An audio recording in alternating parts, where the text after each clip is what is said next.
Hello everyone, my name is Will. I'm here with Paul for New England Foundation Crack Repair.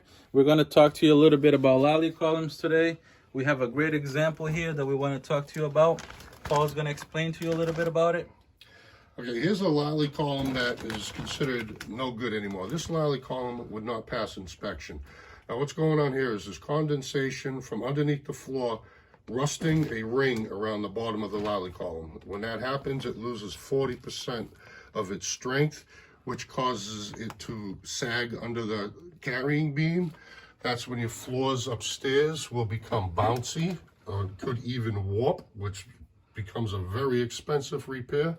So replacing these Lally columns before the issue happens is the best idea, especially if you're thinking about selling a property.